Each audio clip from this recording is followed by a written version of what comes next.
읽어주는 아침 묵상 말씀입니다. 오늘은 신명기 18장 말씀으로서 하나님께서 원하시는 지도자 상이라는 제목으로 묵상합니다.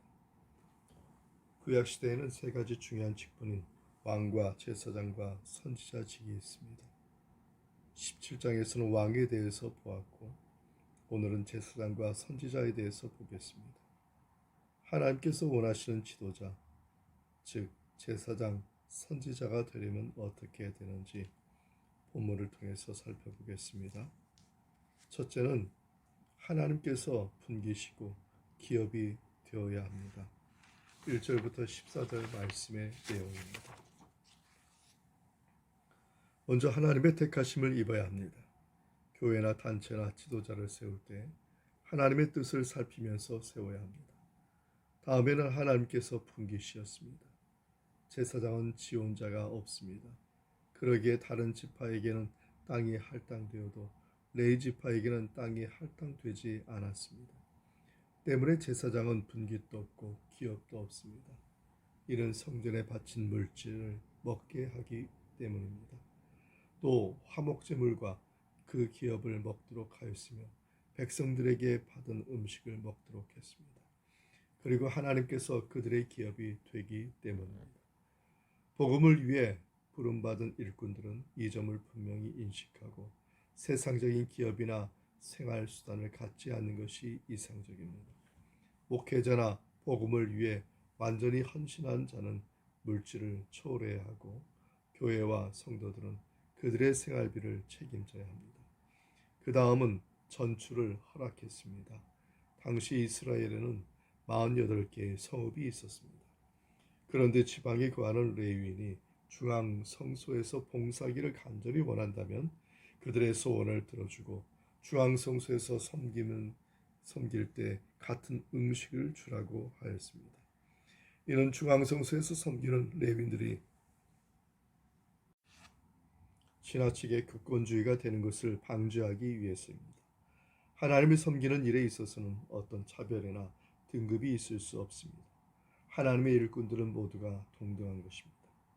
우리는 하나님의 종으로서 하나님이 우리의 분기심을 기억하기 바랍니다. 둘째는 이방신을 용납하지 말아야 됩니다. 9절부터 14절까지의 말씀입니다. 이스라엘 민족이 가나안 땅에 들어간 후에 그 땅의 미신에게 물들지 않도록 주의시키고 있습니다. 어떻게 주의시킵니까? 가증한 행위를 본받지 말라고 하십니다. 사기, 협작, 잔인, 악령의 행사, 장려, 하나님의 율법과 모든 면에서 상치되는 것을 본받지 말아야 된다고 말합니다. 사람이란 보고 들은 대로 되기에 늘 조심해야 합니다. 하나님께서는 우상 숭배를 가장 미워하시기 때문입니다. 하나님 앞에서 완전하라고 하십니다. 이 말씀은 하나님으로 더불어 완전하고 하나님으로 말미암아 완전해야 한다는 말씀입니다. 하나님께서 거룩하신 것처럼 우리도 거룩해야 합니다. 이것은 결코 우리의 노력으로는 될 수가 없고 하나님께서 우리와 함께 하실 때에 가능합니다. 우리의 궁극적인 선결은 우리가 믿음 안에서 천국 갈 때에 이루어집니다. 우리는 우상 숭배자와 미신 숭배자들의 말을 듣거나 용납해서는 안 됩니다.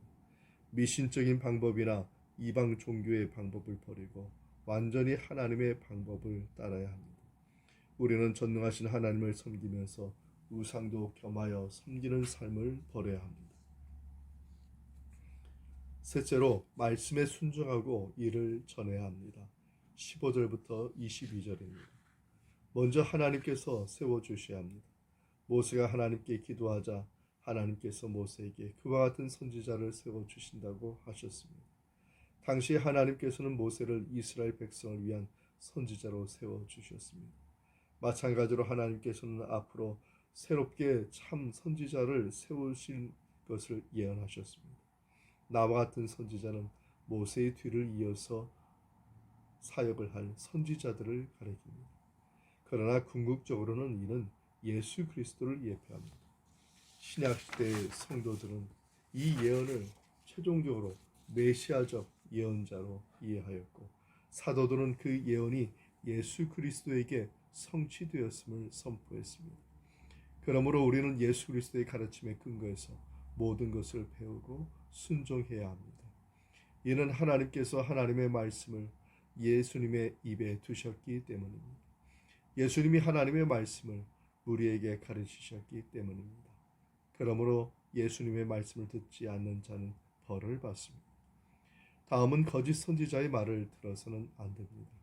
하나님께서는 거짓 선지자를 처벌하라고 하셨습니다. 왜 그렇습니까? 거짓 선지자는 하나님의 말씀을 받은 바 없이 하나님의 이름으로 선지자 행세를 하기 때문입니다. 그러기에 성경 말씀에 비추어 보아야 합니다. 교육자나 성경 교사는 하나님의 말씀을 전달하는 자이므로 개인의 사상이나 감정을 발설해서는 안 됩니다. 그러므로 언제나 주위에서 하나님의 말씀만 전하고 가르쳐야 합니다. 하나님께서 쓰시는 사람은 하나님 제일주의로 살아가는 사람인 것입니다. 그 말씀대로 순종하며 복음을 전하는 일에 전력을 다하는 사람입니다. 우리는 하나님의 말씀을 잘 듣고 배우고 순종하는 삶으로 하나님이 원하시는 사람이 되는 이러한 은총이 이 하루 함께하기 바랍니다. 이 말씀의 은총이 우리 모두에게 함께하기 바랍니다. 아멘.